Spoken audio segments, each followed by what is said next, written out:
Бұл оқиға жазда болды. Мен өзіме мотоцикл неге алмаймын деген өте қызық идея келді. Мен қарызға ақша іздей бастадым. В общем, саудагер тумаларының ешқайсында ақша болмай шықты.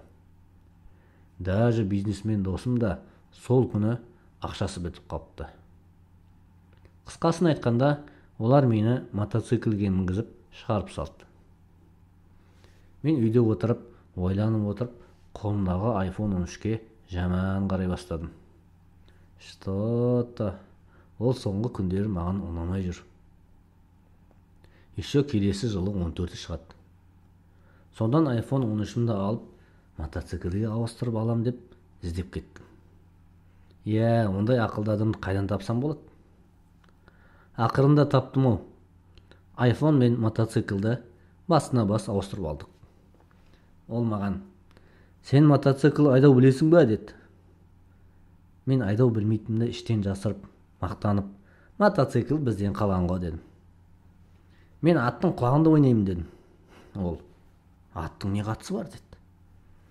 Мен "Бар" дедім. "Екеуіне де мінесің ғой" дедім.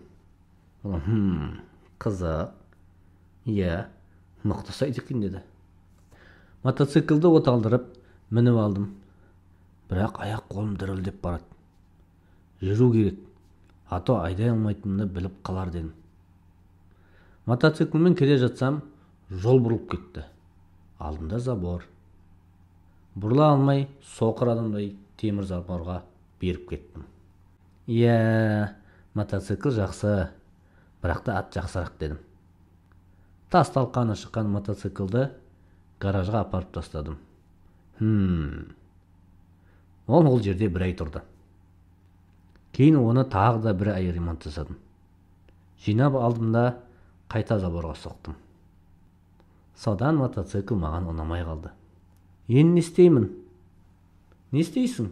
Каналға жазыл да анимация қара.